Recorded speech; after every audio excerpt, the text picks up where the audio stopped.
Genet, bonjour et bienvenue sur Europe 1. Jusqu'à 18h, vous allez passer 1h30 en compagnie de Christine O'Krent, Pierre Bénichou, Stevie Boulet, Arnaud Crampon et Maman. Maman que je suis allé voir en spectacle il y a quelques semaines. J'ai trouvé ça très très drôle. À Caen une date à Paris, Maman. À Caen, je veux non, peut-être... pas à Caen, à Paris. Ça, c'est Raymond DeVos. Allez, c'est une sorte de Raymond DeVos, Maman. Si vous aviez vu son spectacle. Sous un baobab, on me dit tout le temps. Ah oui, Raymond DeVos sous un baobab. Sous un baobab, Je sais pas où il est d'ailleurs. On n'a plus de nouvelles de Raymond DeVos. Je crois qu'il va pas bien, malheureusement. C'est vrai. Aïe, aïe, aïe, aïe, aïe. Il a réglé son problème de visite à l'hôpital, en fait? Ah ben, on ne sait pas. Non, il y avait une dame qui réclamait des visites régulièrement. On ne sait pas où elle est. Où on ça va pas dire ça, non, sous un baobab, non, sous un sapin. Est-ce qu'on dit ça de Raymond DeVos? Non, vraiment, alors là, ce genre de plaisanterie, j'aime pas du tout, hein, surtout sur un grand artiste comme ça. Ça sent le sapin un peu, mais pas une raison. Souvent, en plus, les auditeurs nous envoient des mails pour nous dire qu'ils pensent que vous avez la même voix que celle de Raymond DeVos, Pierre Bénichou. Oui, tiens. Ben voilà, par exemple, quand vous venez de faire ça, c'était un peu comme du Raymond DeVos. Ah oui, oui. Chacun son style. Hein. Pas vous, Stevie, hein, je vous préviens tout de suite, n'avez pas cet organe viril qu'a Pierre. Pas encore. Ça va venir. Ça peut venir. Christine, en tout cas, vous faites toujours fantasmer vous, nos auditeurs, avec votre voix. Jean-Sébastien, par exemple, qui m'écrit, il vous écrit, parce qu'il m'appelle pas Christine encore, il dit, chère Christine, tous les mardis, je m'endors dans vos bras, vous parlez et je fais un dodo express, votre voix maternelle me rassure et sincèrement, je pense que la France entière dormirait mieux si elle vous avait comme présidente. Prenez compte un peu. Imaginez que ce soit Stevie qui présente France Europe Express. Il n'y aurait plus moyen de s'endormir. Il s'exciterait. Stevie est le seul qui pourrait remplacer Fogiel. Peut-être vous aurez votre émission à vous avec tout ce qui se passe à la télévision. Ça là. m'encourage pas parce que le moins petit truc que j'ai dans ton émission c'est polémique. Alors si j'ai la mienne, au secours. Polémique. Ouais. Ah, justement, c'est ça qui fait le Avancer les succès, choses. paraît-il. Mais non bien sûr. J'en ai rien à faire du foot, mais j'ai été choqué par la façon dont Monsieur Bénichou s'est permis d'insulter Raymond Domenech, notre sélectionneur de l'équipe de France. C'est incroyable. Comme vous l'avez justement dit, Monsieur Ruquier. Monsieur Domenech s'exprime correctement, lui. Il fait son travail plutôt bien, il me semble. Il n'insulte personne. Le fait d'avoir un certain pouvoir médiatique, Monsieur Bénichou, n'autorise pas tout. Je me demande... Non, il est mieux que les deux aphasiques qui l'ont précédé, mais il est quand même à la limite de la dyslexie. Donc, vous voyez, sur l'écran, j'ai passé des nuits à me demander, encore une fois, il avait 25 personnes, à peu près possible, il en a choisi 23, il arrive comme si c'était Hercule. Arrête, Hercule. Attends, c'est un homme de théâtre, vraiment, de Domenech. Hein. Oui, il fait du théâtre. Hein. Ah oui, Oui, il a fait du théâtre en amateur, Raymond. Ah bon et il fait de l'astrologie. Et il fait du foot en amateur aussi, d'ailleurs. Bonjour à tous, je suis allé à Matignon aujourd'hui à l'occasion d'une réception donnée par Dominique de Villepin. C'est Laetitia qui écrit pour le départ du 10 millième volontaire international entreprise. J'ai été épaté de voir comment un homme politique, nous dit Laetitia, qui passe de si mauvais moments en ce moment, peut rester aussi professionnel. Il a été tout sourire, il nous a parlé comme si de rien n'était. Quand son attaché de presse lui a suggéré de parler avec les rares femmes présentes à Matignon, il s'est empressé de nous faire plein de sourires et a fait une belle photo de groupe avec nous toutes. Quel professionnalisme, j'admire. Des tas de bisous au passage à mon idole Pierre Bénichou. Tiens, vous vous rendez compte un peu. Qui parle, là? C'est Laetitia. Elle a deux idoles, c'est Dominique de Villepin et vous. Il y a un piège là-dedans. Pas du tout. Non, vous pensez pas? Un peu le même genre, très grand, très mince, comme ça. Poète. Beaucoup de cheveux. Et toi tu traînes dans quelle affaire alors?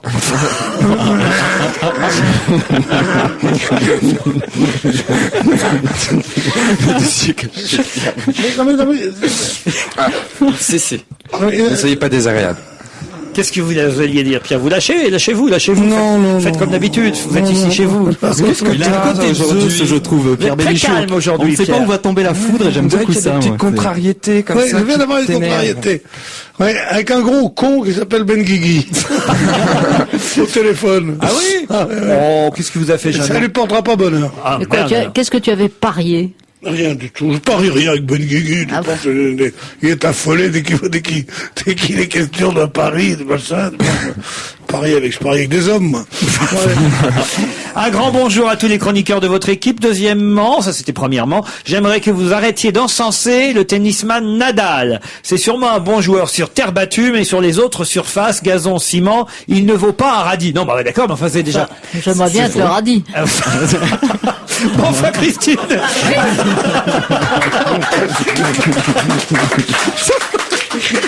Vous trouvez qu'il est mignon, Nadal? Ah non, c'est pas qu'il est mignon, il a l'air d'un taurillon et il est spectaculaire à voir, il est bestial au sens intéressant du terme. C'est une bête sur terre battue, il est extraordinaire. Je ne prends pas à témoin quand tu dis des phrases comme ça me tue. Mais non, quand mais tu dis ça. il est bestial, et ça veut dire il est bestial. Écoute, ça peut être un compliment dans C'est certains trop cas. trop fort, bestial. Non mais je m'adresse au tennisman que tu fus. Oui, mais justement.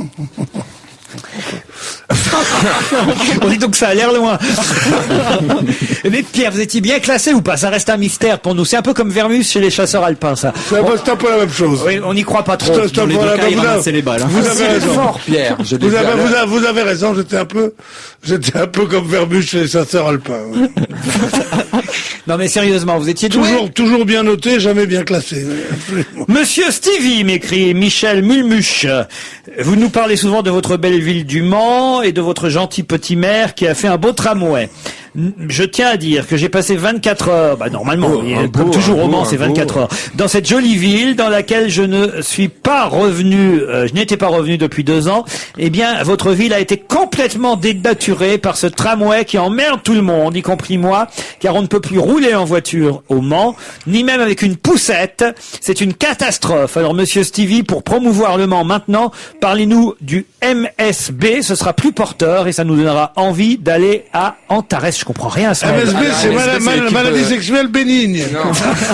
C'est l'équipe de basketball du Mans. Ah oui? Et Antares, c'est la salle où ils jouent. Mais le tramway, c'est sûr que pour avoir une belle ville, faut faire des travaux. Et le Mans, en l'occurrence, on avait besoin parce que voilà, c'est un peu tristounet. En revanche, je ne suis toujours pas d'accord avec le maire sur la couleur du tramway, parce qu'il avait pris un espèce de truc marron, alors que maintenant on arrive au 21e siècle. J'attendais un chose couleur aluminium avec des bandes jaune fluo ou rose fluo, mais quelque chose qui tape, puisqu'un tramway, faut le voir arriver.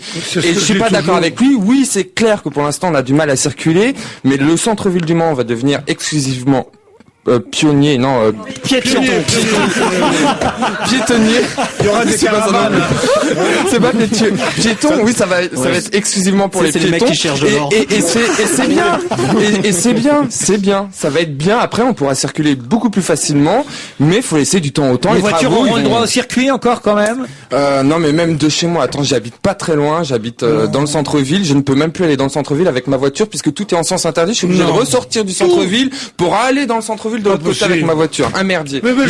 Les gens tournent en rond, mais Ce qui m'inquiète, c'est les impôts locaux de l'année prochaine, parce qu'à mon avis, on va casquer. Mais bon, pour avoir une belle ville, faut payer un peu. Non, mais sous l'économiste, je sentais piaffer l'urbaniste depuis longtemps. J'aimerais tellement être urbaniste. Mais tu seras urbaniste.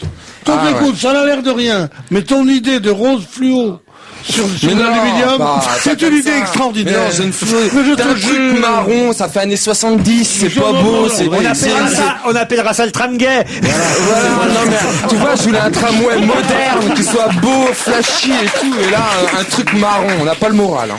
Merci à Christine O'Krent d'éclairer l'actualité d'une manière différente. Ses analyses et ses connaissances sont un apport précieux à votre émission. Cela change des commentaires lapalistes de monsieur Je sais tout Bénichou. Je dois avouer que son aplomb à vouloir faire croire qu'il connaît certains sujets comme le football me font bien rire depuis ma Bavière où je vis et où je vous écoute. La Bavière, région très belle, et si vous venez avec votre équipe à la fête de la bière tordre le cou aux légendes urbaines, les vomitoires, les gens qui pissent dans une rigole le long du comptoir, on vomit et on pisse où on peut, faites-le savoir aux Français de Munich, on est très bien en Bavière, vive la fête de la bière. Voilà ce que dit Thomas. Moi, j'aime beaucoup la Bavière. Oui, mais bien sûr. La grippe Bavière. J'ai ma belle famille qui vit là-bas, en Bavière, à Munich, exactement. Oui. Bien sûr, ma petite fille y va pendant toutes les vacances scolaires, pratiquement tout. Moi, j'adore la Bavière. J'ai rien contre la Bavière, mais j'en ai contre les cons qui osent m'écrire comme ça, que je connais rien au football. Qu'est-ce qu'il connaît, lui? Où est-il, là? Bah, ça se passe quand même en Allemagne, le mondial. Et alors? C'est fini la guerre maintenant. C'était des idées d'avance, hein. Maintenant c'est terminé, on est tous des frères. Sauf Ben Guigui. Allez, on se retrouve après la pub. Stevie Sylvie Maman, Arnaud Crampon, Pierre Bénichou, Christine O'Krent. Un mot sur le sénateur maire socialiste de Pau, André Labarrère, dont on a appris le décès aujourd'hui. En avril dernier, il avait annoncé qu'il souffrait d'un cancer, mais qu'il n'avait pour l'instant pas l'intention d'abandonner ses mandats de sénateur et de maire socialiste de Pau. Il est décédé ce matin à l'âge de 78 ans. C'est la mairie de Pau et le Parti socialiste qui ont annoncé son décès. Ça a été aussi un des premiers à avouer, si le mot avouer est juste, en tout cas, à révéler son homosexualité. Mais c'est un auditeur qui m'a envoyé un mail pour me le dire, il était en même temps contre le mariage entre homosexuels. Et il avait un bon mot, ce qui prouve qu'il avait de l'humour. Il disait, je suis contre le mariage des homosexuels, bien qu'étant homosexuel moi-même, car je suis contre le cumul des mandats. On ne peut être à la fois père et mère, puisqu'il était maire de Pau. Il était très drôle. Et moi, je me souviens il croyait beaucoup à l'astrologie, au point d'ailleurs d'avoir appointé à son cabinet son astrologue, ce qui a fini par créer quelques remous. Il avait énormément d'esprit. Et alors, il avait mis vous savez, il avait dans sa mairie, un bureau à l'ancienne avec un verre, enfin ce qu'on appelle un sous-verre. Et alors, sous le sous-verre, il y avait la photo de son ami du moment. Il met une petite photo moton, comme ça, toute mignonne. Il y avait que ça. Il y avait donc ce grand bureau, et puis il y avait la petite photo sous le verre. Il était d'une drôlerie irrésistible et très charmant. Et très ami des arts. C'est vrai que son festival de Pau qu'il avait confié à Roger Hanin festival de Pau même. Ouais. Pour Roger Hanin. C'était un type absolument charmant et délicieux qui était le premier à faire des plaisanteries justement sur l'homosexualité parce que il en imposait tellement que personne n'osait à lui-même dire en PD ou machin comme ça parce que c'était un type formidable. En plus, il était graphologue et donc chaque fois qu'on lui écrivait des mots manuscrits, il menaçait évidemment de révéler tout ce qu'il comprenait de l'écriture de ses interlocuteurs. À une époque où on n'envoyait pas encore d'emails, etc., etc. Ah non, il était très rigolo. Alors, hommage au maire de Pau qui a eu une carrière très longue en politique quand même. Il faut le dire, y compris évidemment dans sa propre qui était un mairie. pilier du. Mais c'est vrai qu'avec Parti socialiste dans cette région-là. Avec Defer à Marseille, Guy Mollet à Arras, ça c'était les grands barons du socialisme. Hélas, le dernier baron il tient mal le coup. C'est à Montpellier. Georges Frêche. Oui, enfin, il reste Pierre Mauroy qui tient bien le coup puisqu'il vient même de cogner Martine Aubry. Ouais, mais il est plus maire quand même. Non, mais il est président de l'agglomération. Oui. Basile Boli, lui, serait recruté par le Parti socialiste. Je ne sais pas si vous avez vu ça dans le Parisien ce matin. Le PS recrute et ils auraient contacté l'ex-footballeur Basile Boli, ancien footballeur international, défenseur d'Auxerre, mais aussi de Marseille, évidemment. Basile Boli. La fameuse tête de Basile Boli en finale de la Ligue des Champions. Et je suis socialiste, mais les législatives ne sont pas trop dans mon calendrier. Néanmoins, je suis ça de très près. Et en gros, il n'a pas dit oui encore, Basile Boli. Vous le voyez, vous, Basile Boli? Aucune chance, Basile Boli, parce que tous les amateurs savent que Basile Boli jouait au centre de la défense, alors que Jean-Pierre Soisson, il a joué à gauche, à droite, à l'extrême droite. Mais c'est peut-être parce que le PS a pas vraiment de but, donc il recrute des footballeurs. C'est une question. Mais en même temps, c'est pas une mauvaise idée. Il y a même eu une rumeur hier qui disait que, alors ça paraît étonnant, que la chanteuse Diams, qu'on a vu publiquement prendre fait et cause pour Ségolène Royal, pourrait être à la demande de Julien Drey candidate elle aussi au Parti socialiste en 2007 dans la 21e circonscription de Paris, mais ça a été démenti par la suite par Julien Drey. Ce serait une rumeur fantaisiste. Alors là, Diams, vous imaginez Diams contre Françoise de Panafieux, ça aurait du chien. Oh la boulette. Non mais ils sont devenus fous là quand même un peu de recruter. C'est un métier la politique, non? On peut pas passer de rappeuse. Quand on voit certains, on se pose la question. Oui, mais on se demande si c'est vraiment un métier. De footballeur aussi. Oui. Parce que j'ai lu qu'il y avait Safia Autocoré aussi, qui était femme de Autocoré qui jouait à Auxerre. Oui, c'est vrai. Ils veulent représenter des minorités par rapport à ça. Et Basile Boli devait représenter une minorité, peut-être des footballeurs qui savent parler d'ailleurs.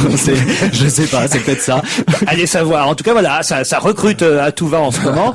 Je ne sais pas où on en est au niveau de la motion de censure. Christine O'Krent, vous avez des nouvelles de l'Assemblée nationale? Quand je suis entré dans ce studio, il y a 17 minutes très exactement. Que le temps passe vite avec François vous. Hollande. François Hollande défendait la motion de censure déposée par le Parti socialiste. Vous avez qui ce soir sur votre plateau? J'ai précisément le héros de la journée, si j'ose dire, qui est François Bayrou. Non. Oui. Je pourrais y aller? Ah ben viens. François Bayrou qui a appris... Et Marie-France Garot qui ressort ses dards et ses piques et ses hallebardes et qui sort un livre pour vitupérer la dérive de la Ve République. Il a pas de chance, hein, François Hollande. C'est lui qui dépose la motion de censure et le héros, c'est Bayrou. C'est pas faux en même temps. C'est lui qui est président du PS, c'est sa femme qui est en tête des sondages. Finalement, c'est le porteur d'eau, François Hollande, allez savoir. Et Bayrou a appris sur une antenne ce matin, une antenne confrère et néanmoins amie, que le maire de Pau était décédé. Ils étaient béarnais, l'un et l'autre, la Barrère et Bayrou. Et François Bayrou a salué à la fois un adversaire et un ami en la personne de cette personnalité d'ailleurs extrêmement originale, a-t-il dit à propos d'André Labarrère. C'était une personnalité vraiment qui sortait de l'ordinaire politique, à la fois par ses provocations et son amour profond de sa ville, a dit Monsieur Bayrou, comme quoi finalement les adversaires politiques peuvent être aussi amis, Christine Ockrent.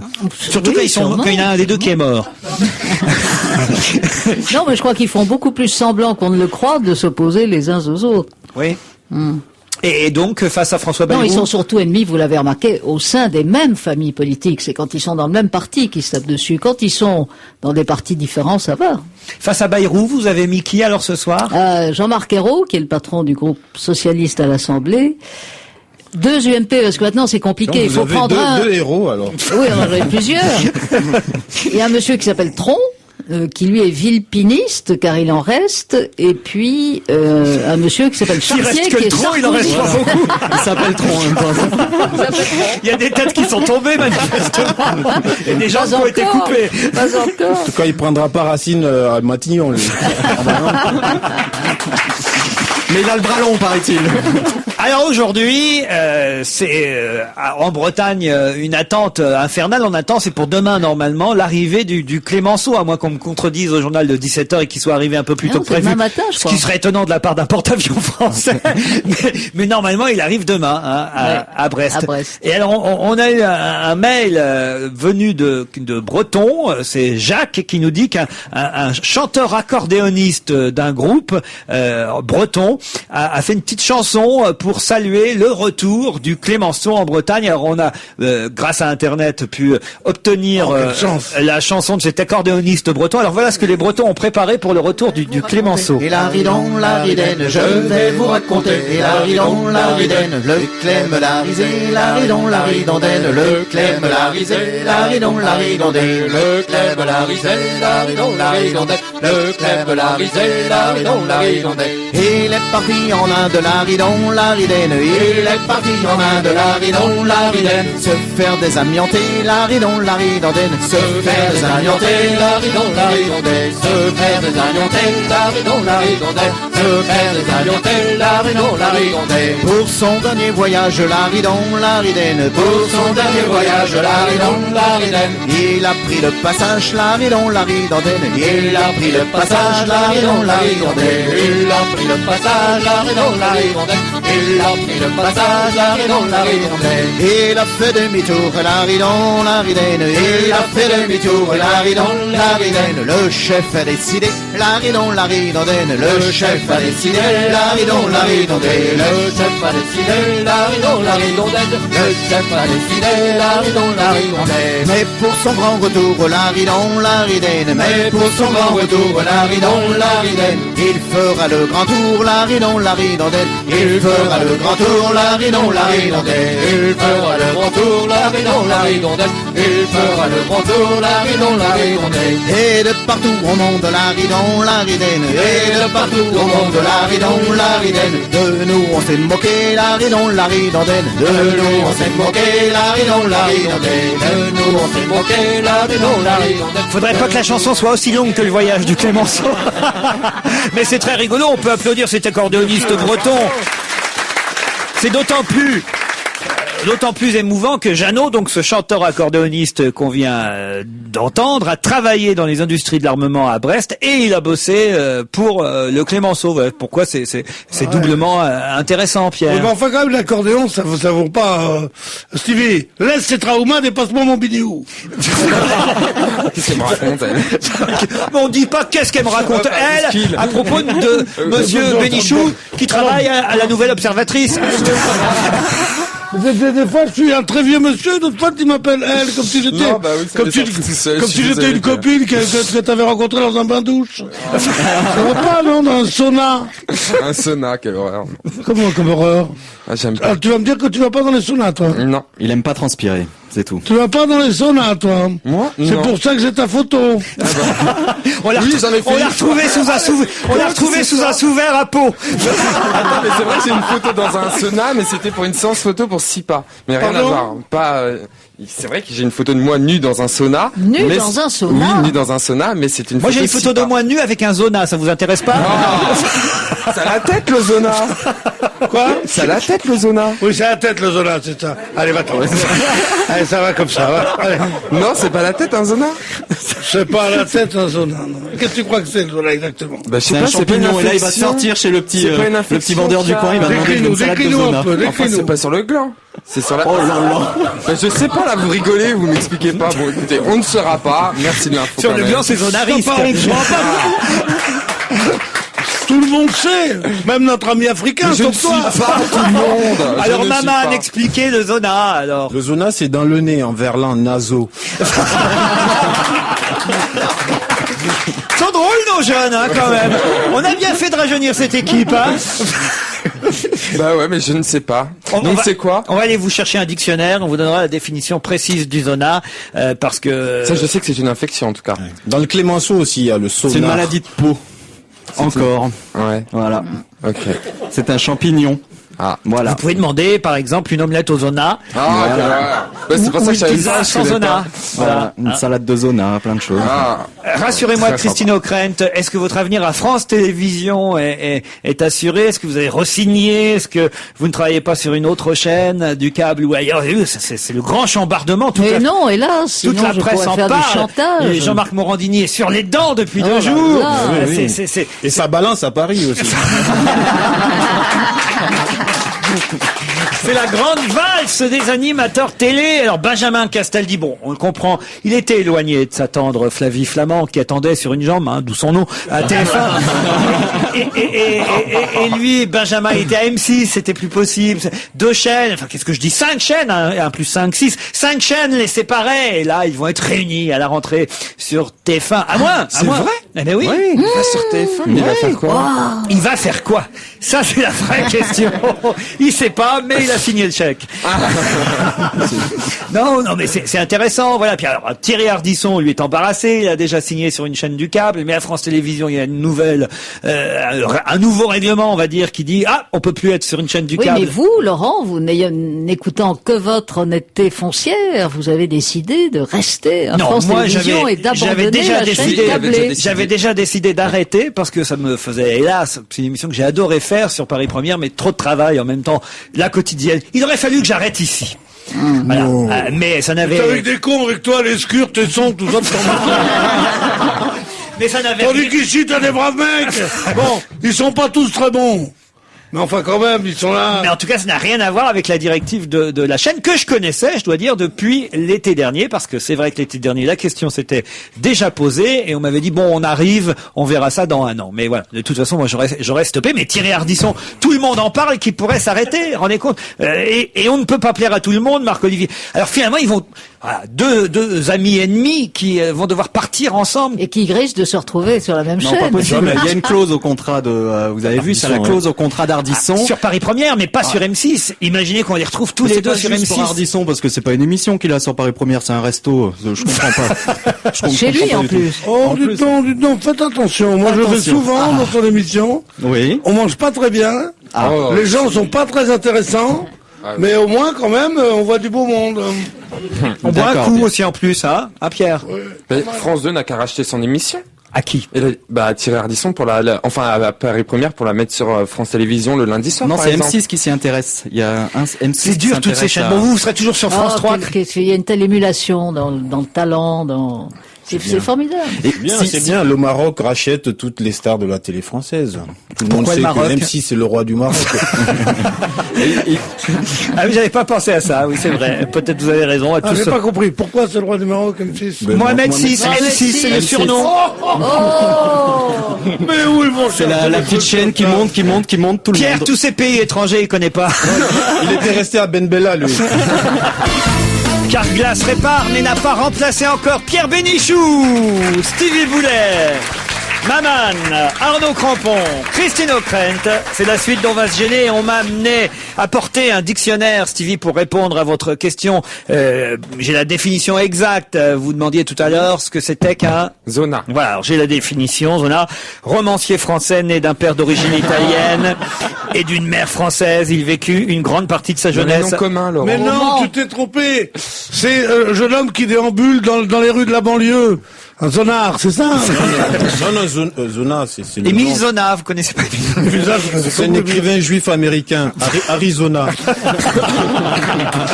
On va tout faire. Hein.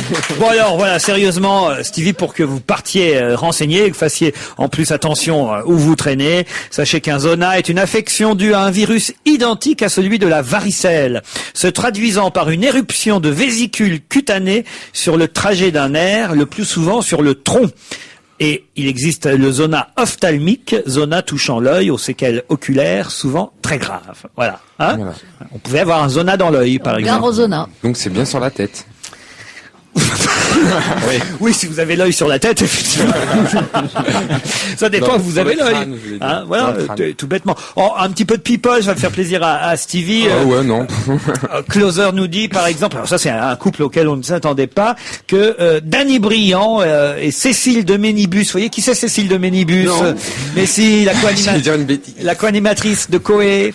Ah oui, Cécile de Bédibus, c'est la Voilà. Coé, oui. C'est la serveuse de Quick.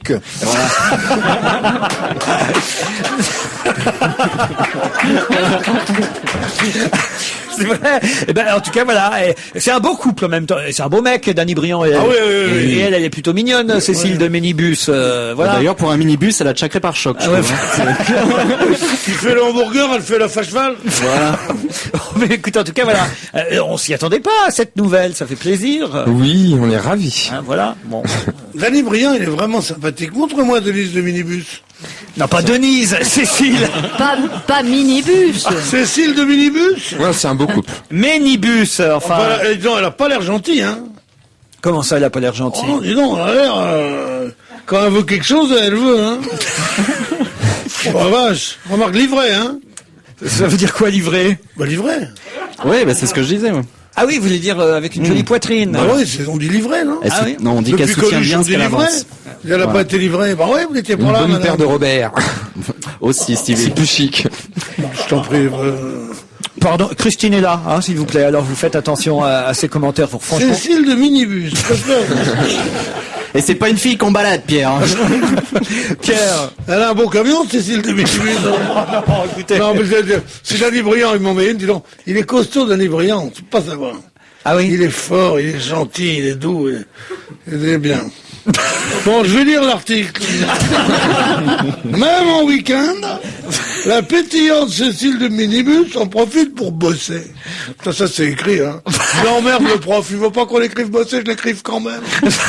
À moins qu'elle ne bosse pour en profiter. 3 points de suspension, comme disent les cons. Tu connais déjà 2 points de suspension ou 4 points? Alors il y a 3 petits points de suspension. Qu'est-ce qu'ils disent après? Habitués à révéler les infos les plus intimes sur les stars qui posent leurs fesses. Oh la vache, c'est écrit. Dans le célèbre fauteuil bleu, la co-animatrice à la méthode Coué a trouvé un bon moyen pour dénicher les petits potins. Être elle-même une star parmi les people. Sans S. Pourquoi people sans S? Tu mettras un S après les people, toi? Ah, Non, moi sûrement pas. je mettrais X, moi, parce que c'est du pipeau. Et puis après? À force de persévérance, la blondinette peut se targuer. Ça veut dire quoi, ça, targuer? C'est pas les gens qui ont le zona qui se targuent. D'avoir rempli sa mission avec brio. Brio, oui. Brillant, brillant, c'est brillant. Le week-end du 8 mai, juste après sa victoire, la voilà donc partie pour une folle escapade dans le sud de la France. Pourquoi elle dit du 8 mai juste après sa victoire? La victoire du 8 mai, Pierre. Sur C'est les à Stevie Allemands. que je demande. J'essaye d'apprendre l'histoire à On Stevie. n'a pas le droit de souffler, Laurent. Ah oui, le 8 mai 45, oui. Là. Voilà, 8 mai, quand il y a la Deuxième Guerre mondiale. Bon, alors, attends. Escorté par Lani Brillant, Franck Dubosc et sa compagne. Franck Dubosc, qui me fait tellement rire que rien que de lire son nom, j'éclate. Cécile se s'entourait.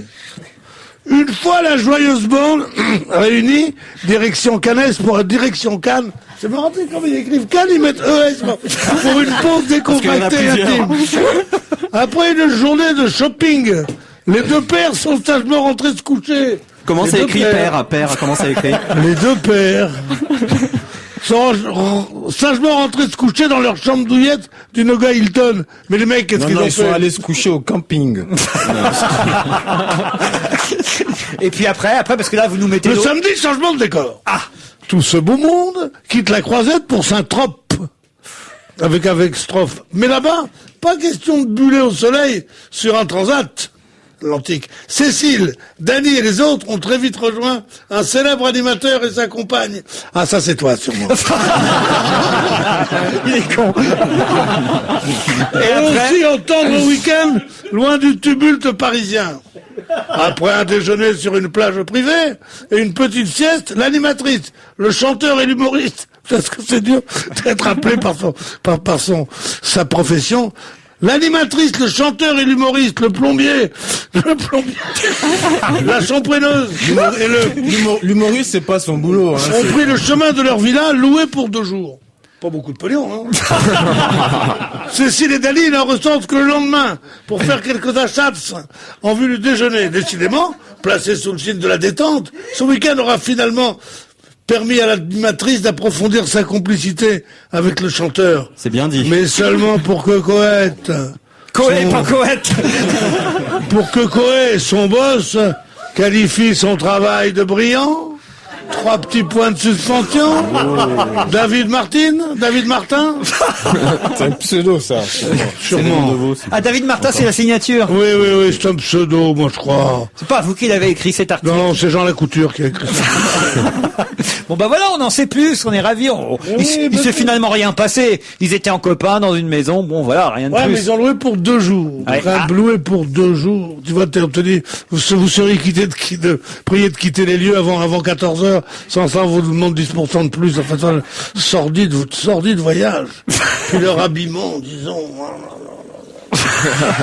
Je vois bien Pierre Bénichou, directeur de Voici, de Closer ou Public. On rigolerait au moins. Hein. Regarde la distinction de minibus dans le sourire. Mais non, mais là ils sont fatigués, ils viennent de voyager, ils sortent de la voiture. Ah, Et peut-être même de la villa. c'est un instantané niveau photo. Mais oui, ce sont des paparazzis, c'est des photos, vous voyez, qui ont été volées, Pierre, enfin. Mais oui, c'est pas des photos où on pose. Quand on pose, on est joli. Quand on pose pas, on est moins joli. Ah, c'est des paparazzi. Moi, je pense, ces paparazzi, quelle honte. Ah oui. Ils détruisent des vies. Ouais. Hein, c'est parce Ils que en c'est- refont aussi. Oh là là, les pauvres, tu te rends compte, ils s'en sortiront pas d'une photo. Faites pas attention, vous, Pierre, parce qu'un jour, ça va vous pendre au bout du nez, cette histoire. Oh, hein. vous croyez? Ah oui, des paparazzis. Non, j'appelle les paparazzis, je dis venez paparazzi. Non. J'espère que vous avez une vie rangée, normale, parce qu'un jour, ils vont vous suivre et faire 4 pages sur vous, Pierre. Vous croyez? Non. C'est un peu tard maintenant, non? Vous croyez? Ah, c'est Je possible. peux encore? Vous pouvez. C'est combien un paparazzi?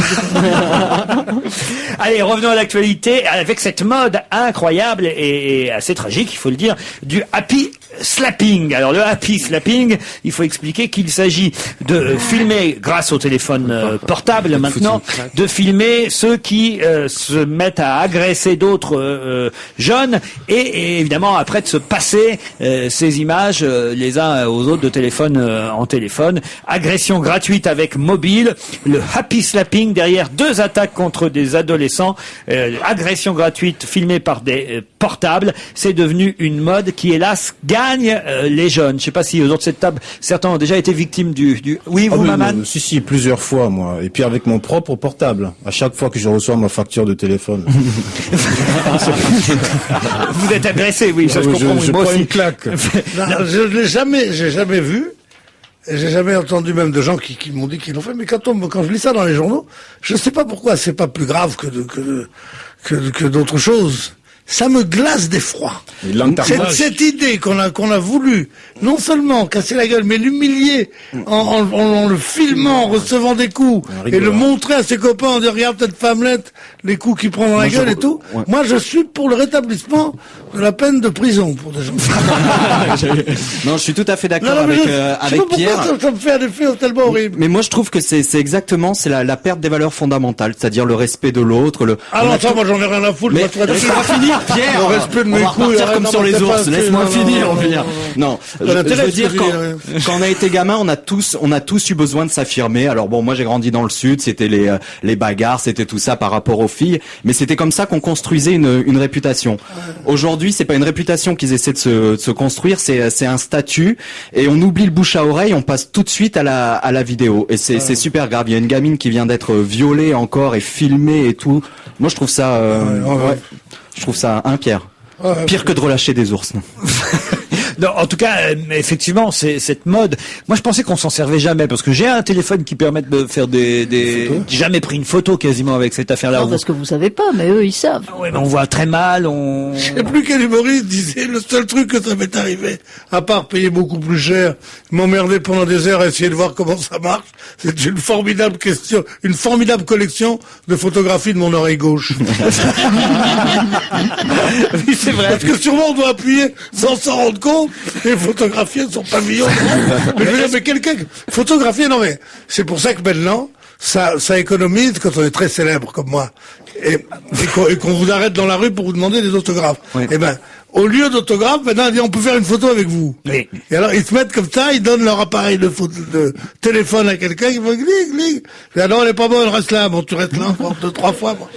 Mais c'est vrai que maintenant ça sert les gens s'en servent beaucoup. Ils photographient toujours des célébrités. C'est comme ça que tu iras dans Closer.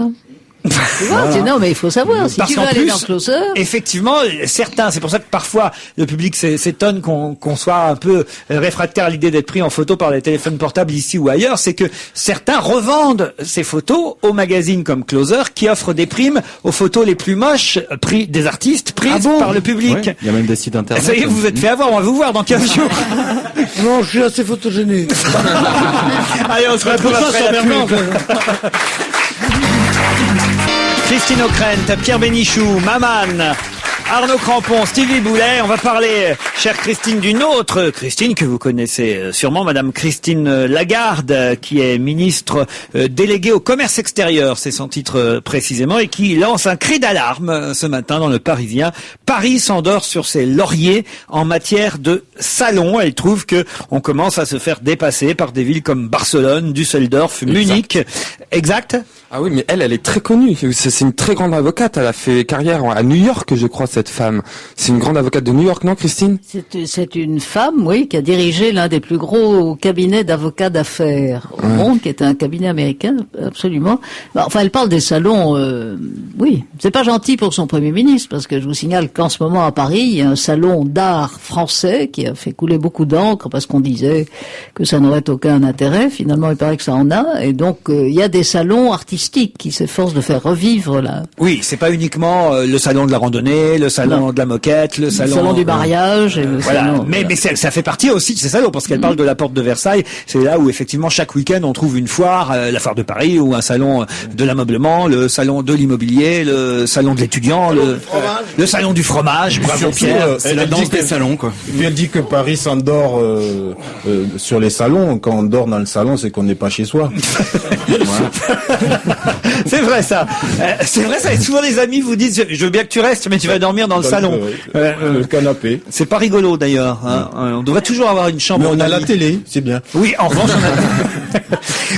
On est quand même, elle exagère un peu parce que elle dit en même temps qu'on est quand même devant l'Angleterre. Avec 229 congrès internationaux, on reste largement devant Londres, 171, et nous restons deuxième mondial sur les congrès et les foires derrière les États-Unis. Ça reste les Américains qui sont les plus forts pour organiser les salons et les foires. Oui, mais ce qu'elle ne dit pas, c'est que les sociétés qui organisent ces salons sont en général britanniques. Je crois que ce sont les Britanniques qui en Europe sont les plus forts et qui sont à leur tour propriétaires ou locataires des droits des salons à Paris. Et c'est connu, les taximans français parlent très bien anglais. Alors justement, elle pose le problème des taxis. Elle dit, il est étonnant qu'on n'ait jamais suffisamment de taxis porte de Versailles. Et je ne pense pas qu'il faille un gros investissement pour remédier à cela. De même, un meilleur fléchage des destinations dans les nouveaux terminaux des aéroports de Paris me paraîtrait assez simple à mettre en œuvre et efficace pour les usagers. Vous descendez de l'avion et on vous dit, hop, salon de la moquette, par ici. Un type même pourrait vous attendre en bas de l'avion avec votre nom et... Moi, je suis Premier ministre. Salon VIP par ici. Moi, je suis Premier ministre. J'ai une sous-secrétaire d'État au commerce extérieur qui commence à me casser la tête avec des trucs comme ça. Je te la vire. Mais non, parce que Mais c'est une diversion. C'est une diversion. Il un service. On n'a pas assez de salons. Pas assez de salons. Qu'on lui trouve des cuisines, tiens. Pas assez de salons.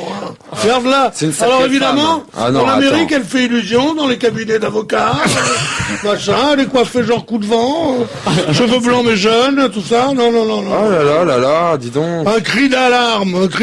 Et ce qui se passe, il y a que des malades, des vieux qui meurent. Des vieux qui meurent, là. Mais qu'est-ce qui t'a fait, Ben Guigui? Quoi? Qu'est-ce qui t'a fait, Ben Guigui? Depuis tout à l'heure, tu ronchonnes. Il a fait dormir dans le salon. Ben Guigui, quand je pense, il y a Ben Guigui, on va s'occuper des salons. Non. 6 mois avec sursis pour le maire incendiaire, maire du Haut-Rhin, Michel Habic. Quand je dis le Haut-Rhin, évidemment, là c'est le département, je vais donner la ville dès que je l'aurai retrouvé. Ensisheim, exactement. C'est ce maire qui avait fait brûler les caravanes. Alors il y avait personne dedans, fort heureusement, mais avec 4 employés municipaux, il avait décidé de supprimer ce camp où, dit-il, les gens du voyage, comme on les appelle, avaient déserté leur habitacle. Les 14 caravanes ont été incinérées. Elles étaient installées depuis le mois de novembre sur un terrain communal habituellement réservé aux gens du voyage. Quand le 11 janvier, entre 6h et 9h du matin, il y a un petit côté préfet Bonnet, ce qui s'est passé en Corse. Ça fait passer aux paillotes. Ouais. Avec les paillotes en Corse, là, lui, c'est dans le Haut-Rhin, en Alsace, à Strasbourg, et c'est 14 caravanes qu'il a décidé de... Il a pris que 4 mois en sursis. Ben, il est maire en même temps. Oui, mais c'est scandaleux. Même Il temps, aurait pas dû. Ça aurait été n'importe qui. Attention, Stevie, c'est un maire UMP. Mais non, c'est un maire UMP. je m'en fous. Il a tort, c'est il le a côté tort. chaleureux de la droite. De quel droit on se permet? Non, mais on peut être de droite et aussi avoir de la compassion pour les gens. Mais je je suis suis d'accord désolé. avec toi, Qui que ce Stevie, soit et bien quelle que sérieux, soit sa comme ça. race. Moi, je suis droite, mais c'est pas pour autant que je suis raciste et que j'accepte aucun étranger sur le territoire. C'est Beaucoup bien, d'étrangers ont fait beaucoup de choses pour ce pays. Merci pour nous. Mais non, mais Enfin, il y aurait pas ma malle, tu dirais pas ça. Non. En revanche, prendre 4 mois de sursis pour avoir brûlé les affaires des autres, c'est intolérable. Ben, il a jugé que C'est les caravanes intolérable. étaient insalubres, dangereuses pour les riverains, et donc il a décidé de faire le Qu'il aille les nettoyage. nettoyer. Alors, est-ce que C'était la loge alors, la Gypsy question, King. est-ce que l'État va rembourser ces gens-là? Ah non, parce qu'ils se sont pas, en fait, il y en a qu'un qui a C'est été récupérer honteux. ses affaires. Sur les 14 caravanes, il y en a un seul qui a été à la gendarmerie dire, Qui a porté quand même, plainte. Ce que je veux dire, c'est qu'il aurait Et c'est le chanteur Raphaël. il aurait pas été maire, il aurait pris ferme. En revanche, il est maire, donc il a pris du sursis. Moi, je trouve ça très grave. Et à mon avis, il aurait dû prendre du ferme et pas Et le du pire, sursis. quand il a C'est entendu révoltant. la sentence, il était tout feu tout flamme. Après avoir fait verser de l'essence sur les caravanes, Non, mais attends. le maire a gratté lui-même une allumette Ouais. provenant C'est d'une une boîte honte. trouvée sur les lieux. Et il s'est fait filmer avec son téléphone portable. Et il l'a envoyé à Sarko. Ah, voilà, 6 mois avec sursis pour le maire. En tout cas, vous savez qu'il y a Incendiaire. un camp de gens de voyage tout autour du Stade de France, très connu, Ah oui à Saint-Denis, oui. Et à chaque fois, ils tremblent quand Johnny chante au Stade de France, allumer le feu. L'enquête qui mesure le blues des Français, c'était dans Libération ce matin, des sondages même de grande ampleur, commandés par la place Beauvau, c'est-à-dire par le ministère de l'Intérieur, et donc Nicolas Sarkozy. Première vague d'enquête réalisée par le Cevipof et l'IFOP. L'IFOP, je connaissais. Le Cevipof, c'est la première fois que j'entends parler de cet institut. Non, c'est un institut très sérieux qui est associé à l'Institut l'Institut d'études politiques à Paris et qui est le centre d'études de la vie politique française. Ah ben la preuve que c'est sérieux, c'est qu'ils ont quand même interrogé 5600 personnes. C'est un échantillon plutôt plus large que les sondages habituels.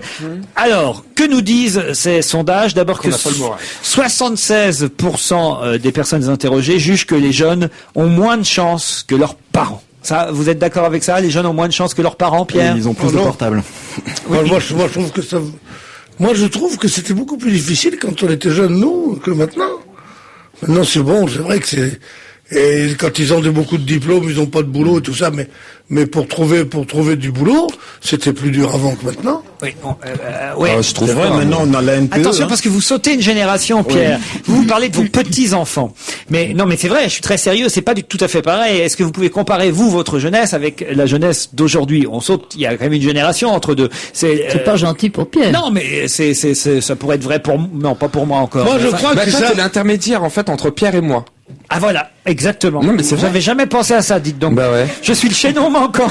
Moi, je crois que c'est très mal, beaucoup mieux, un petit peu mieux, mais je crois pas que ça aille plus mal. Ouais. Je crois pas que ce soit jamais allé plus mal qu'à une certaine époque. On va en reparler, c'est l'heure de la pub. On va continuer à commenter cette enquête parce qu'il y a d'autres chiffres, mais ce sera après la pub. Quel suspense.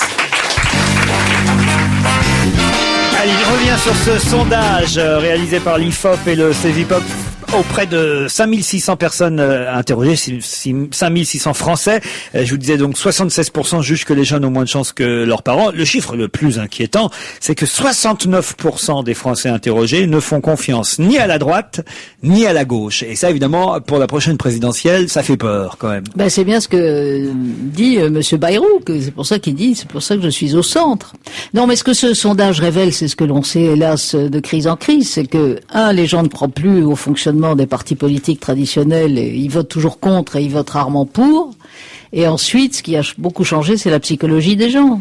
C'est vrai que les jeunes en particulier, et leurs parents surtout, ils ont peur de tout. On vit dans une société qui est plus anxiogène et plus angoissée, semble-t-il, qu'il y a 20 ans. Maman, est-ce qu'il y a les chiffres sur les Français qui croient au sondage?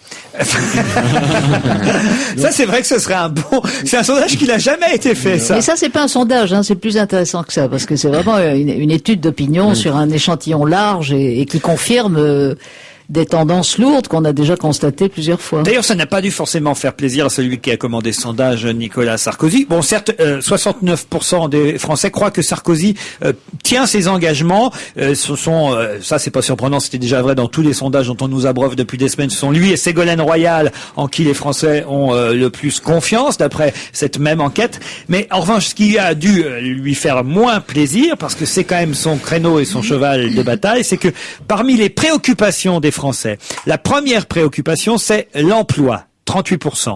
Les inégalités, 11%. La hausse des prix, 10%. Et loin derrière tout ça, la sécurité, seulement 6% des Français sont angoissés par... Alors que l'insécurité, souvenez-vous, en 2002, était l'obsession numéro 1 des Français. Alors on peut dire l'inverse. Il peut le prendre de façon positive, en disant finalement, grâce à moi, j'ai débarrassé les Français de cette angoisse. Voilà. Ah, c'est pas bête. Et Villepin n'a pas résolu le problème de l'emploi. Ah oui, j'avais pas pensé à ça. Ah merde. et finalement, ce qui est bien avec les chiffres, c'est qu'on leur fait dire ce qu'on veut. Ah bah bien sûr. Nous, par exemple, ici, c'est l'après-midi à Europe 1, cette émission est l'émission la plus écoutée chez les auditeurs qui ont entre 49 ans et 49 ans et demi. Entre 16h30 et 16h47. C'est ça, il y a toujours, vous avez remarqué, pareil pour les sondages radio, les radios arrivent toujours à sortir des chiffres où ils sont numéro 1 à un endroit, à un moment, et sur une certaine cible. Et à prendre des grands placards de pub. Oui. Qui se contradisent évidemment. Nous n'avons pas besoin de ça et nous n'employons évidemment pas ces méthodes car nous sommes numéro 1 de toute façon sur toutes les cibles. Sur toute l'Europe. Et sans sondage, comme ça, parce que c'est décidé. Tout simplement. C'est la 11e édition de la fête du pain. Je ne sais pas si vous continuez à en consommer beaucoup, mais on en mange hélas moins qu'avant du pain. Il y a 2 ou 3 générations, on en mangeait du pain. Maintenant, on n'a plus les moyens. Le pain n'a jamais été aussi bon. C'est ce qu'il dans dit. Toute l'histoire de la France, depuis le temps des temps, Il n'y a jamais eu d'aussi bon pain qu'en ce moment. Mais il faut le dire, ces choses-là. Il n'y a jamais eu d'aussi bon sandwich, il n'y a jamais eu autant d'endroits où on peut manger pour pas cher des trucs, que ce soit des hamburgers de chez McDonald's, ou des sandwichs qu'on vend chez Coët, ou des trucs, les sandwichs grecs dans la rue, qui sont, tout ça est très très bon, c'est que du bon pain, de la bonne viande, c'est très bon. Alors évidemment, si tu manges que ça tous les jours, avec des bonbons, tu grossis et tout ça. Oui, mais qui a mangé des légumes tous les jours de sa vie? Personne, pas jamais. Toi. Personne jamais a mangé des légumes tous les jours de sa vie, à part les gens qui avaient une cuisinière et qui mangeaient à la maison, matin, midi et soir. Sans ça, les gens, ils bouffaient toujours dehors, des trucs qu'il faut pas, puis de temps en temps, en vacances, ils se faisaient une bouffe équilibrée, bonne et ça. Moi, je trouve qu'on va vers le mieux, toujours. C'est vrai que les gens. Il n'y a qu'à voir, on vit jusqu'à 95 piges. Les gens qui on sait sont plus dehors, quoi faire à partir de 80 ans. beaucoup de pain. Les gens qui sont dehors mangent beaucoup de pain, c'est vrai. Les SDF, ils mangent que ça. Ils n'ont que ça à manger. Hein. Cette semaine, dans les boulangeries, en tout cas, c'est la fête du bâtard, la fête de la baguette, de la flûte, de la ficelle, de la miche, de la boule, de la couronne. Et vous prenez quoi, c'est les hot d'or, ça, non? Ouais, c'est le seul truc qui m'emmerde, c'est que je sais plus quelle baguette acheter maintenant. Ah, voilà. Ah, mais il y en a plein. J'adore le pain au maïs. Moi aussi, j'aime bien. Ou le pain aux céréales, ou une baguette moulée, tout simplement. Une baguette quoi? Moulée. Moulée dans son jean? Comment vous appelez ça? Une baguette moulée, Laurent. Il n'y en a pas au Havre? Non, il n'y en avait Des pas. baguettes moulées, non, moi, toi, tu prends un pain de 4, toi. Moi, je prends un pain aux céréales. J'aime bien le pain aux céréales. Ouais. Voilà. Mais c'est quand vachement même, bon, le pain. c'est quand même le pain, c'est quand même le corps du Christ. Hein. C'est d'ailleurs pour ça que je mange jamais le crouton, moi. Mais il faut pas oublier quand même que c'est le corps du Christ, donc ne rigolons pas avec le pain. Pas du tout. Est-ce que vous savez comment on dit happy slapping en français? Non. La fête du pain dans la gueule.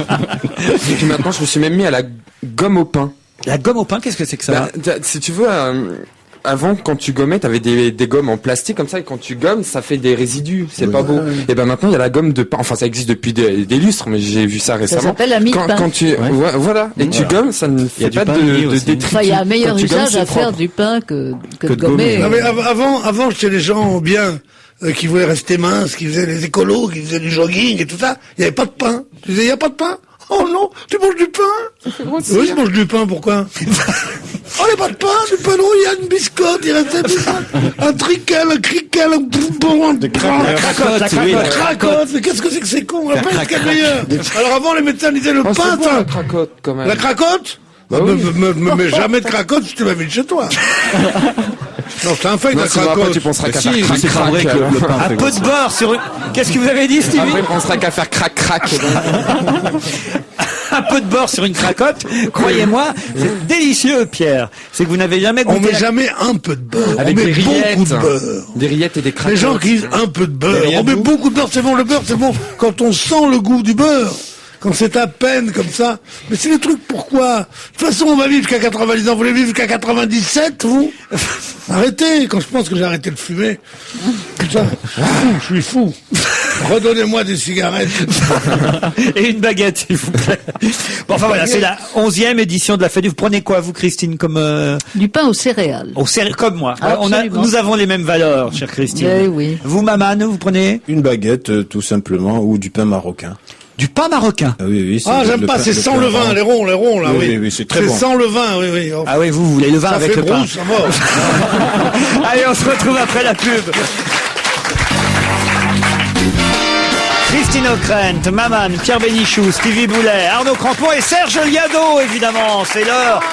17h40 précises. Bonjour, À l'heure où je de vous plus en parle. plus précis, Ah, oui. on est de plus en plus précis, cher Serge. Mais vous aussi avec vos chansons qui se ressemblent. George Michael et Michael Legrand, quelque part. Michel Legrand.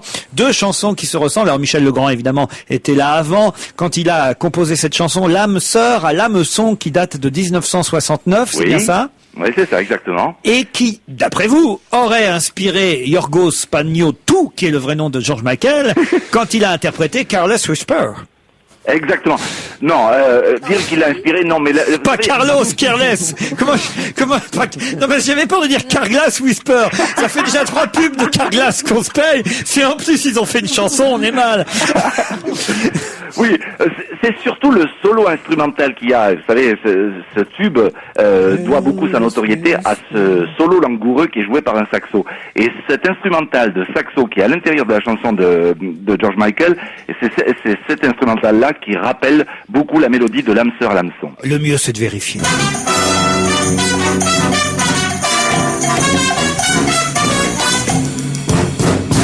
mon cœur à l'océan, comme un filet, comme une ligne que l'on jette au soir couchant. Et j'ai ramené deviner quoi, un poisson lune aux 100 000 écailles d'argent.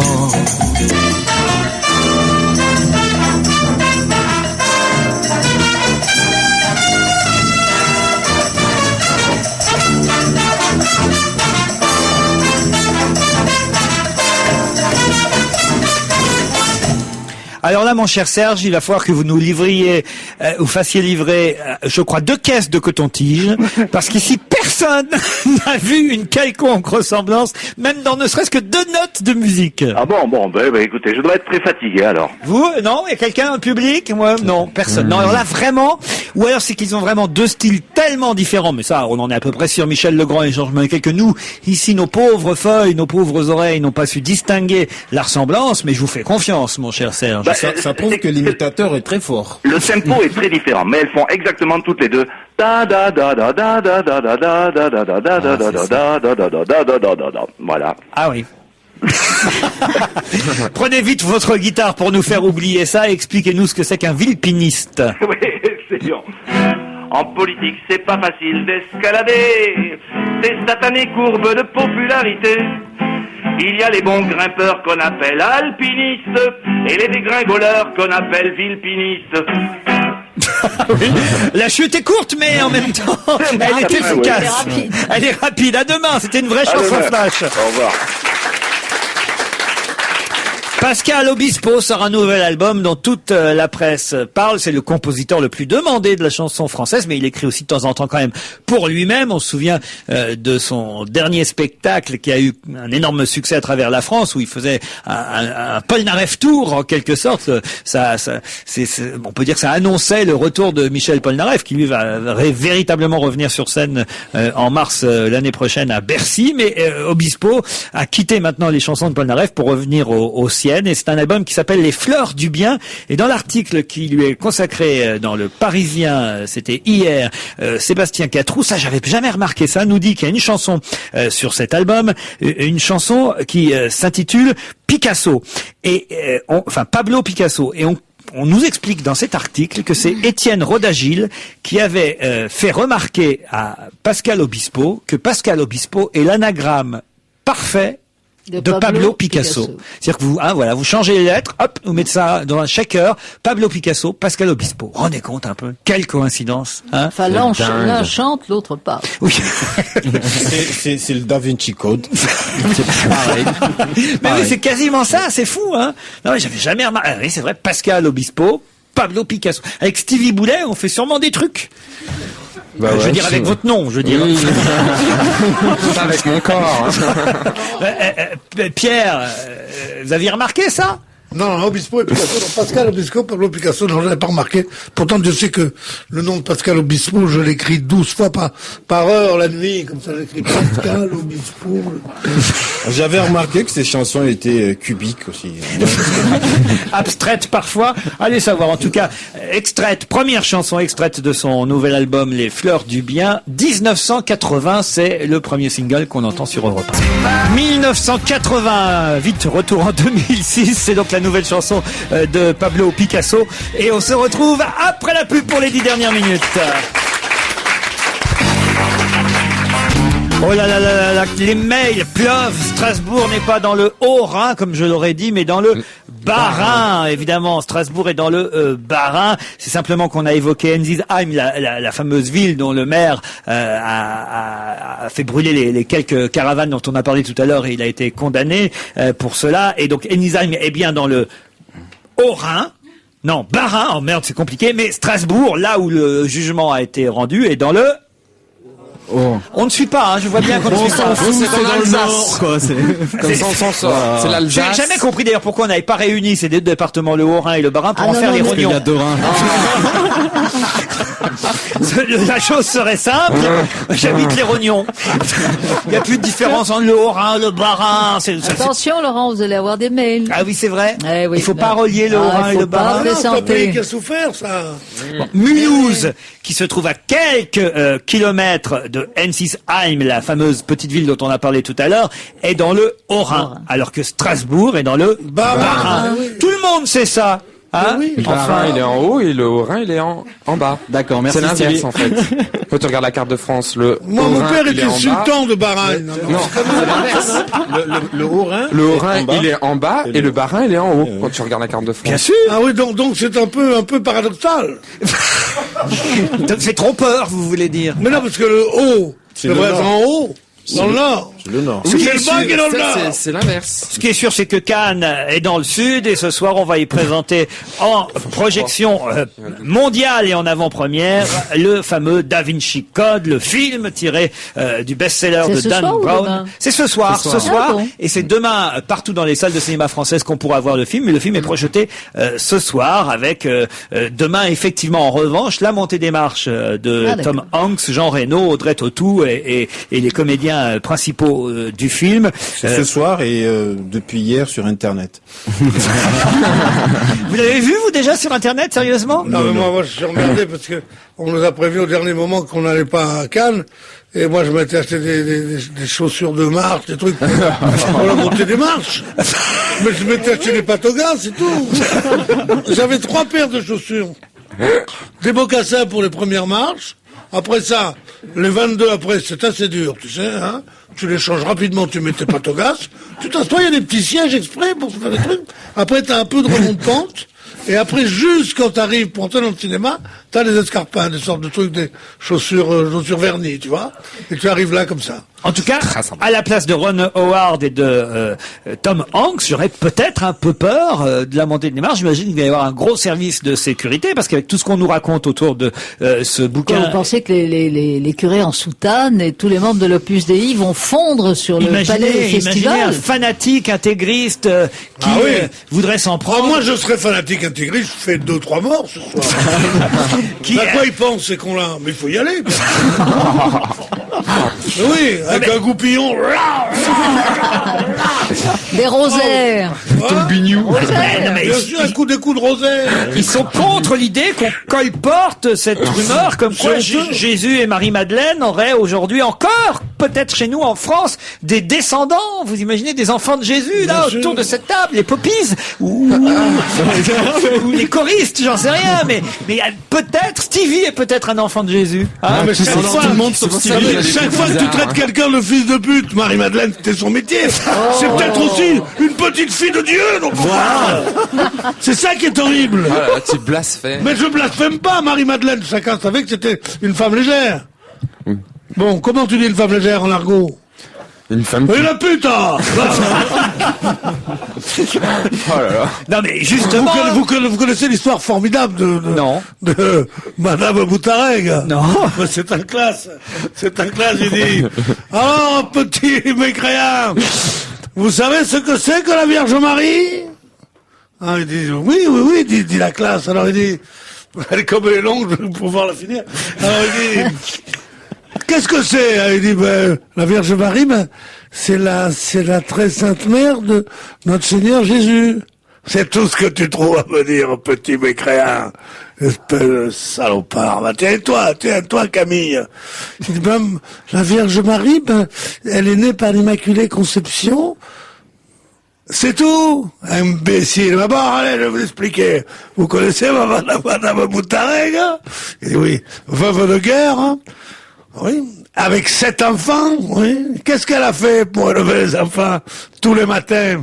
Elle allait faire des ménages à 5 heures du matin, elle partait à 8h moins 10, elle revenait, elle leur faisait des belles tartines et des bonbonnes de café au lait, et ils buvaient ça, et elle avait ravaudé les chaussettes toute la nuit, elle leur repasser tous les costumes et tout. Ils arrivent, ils étaient mignons quand ils allaient en classe. Hein.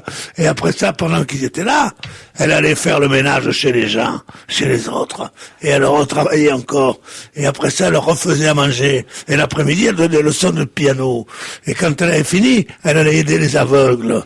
Et quand elle revenait, Eh ben, monsieur le pharmacien, qui était veuf lui aussi, il essayait de l'épouser, il était riche et tout. Elle disait non, je me consacre uniquement à l'église et à mémoire de mon mari et à mes enfants, à mes 8 enfants. Elle était comme ça. Vous voyez le genre de femme que c'était. Eh ben, à côté de la Vierge Marie, Madame Boutagreg, c'est une pute! Oui, d'accord. C'est la version Da Vinci Code de Pierre. C'est une très jolie histoire. Marseillaise, certes, mais jolie. Alors, Provençale. Tel que les racontent les Marseillais, Jean-Pierre Foucault, hein. En tout cas, voilà, ce film va faire beaucoup de bruit. On a envie d'aller le voir, quoi qu'on en dise, qu'on ait lu ou pas le livre. Christine, je me rappelle avoir monté les marches à Cannes. Moi aussi, en votre compagnie. Ah non, avec vous, jamais. Avec Pierre et Raphaël Misraï. Je suis pas monté avec vous. Non, vous m'avez boudé. Pas monté avec elle, t'avais pas vous fait avez de pognon. préféré. Excusez-moi. C'est pas possible. Pardon, mais comment, mais quel lourdeau!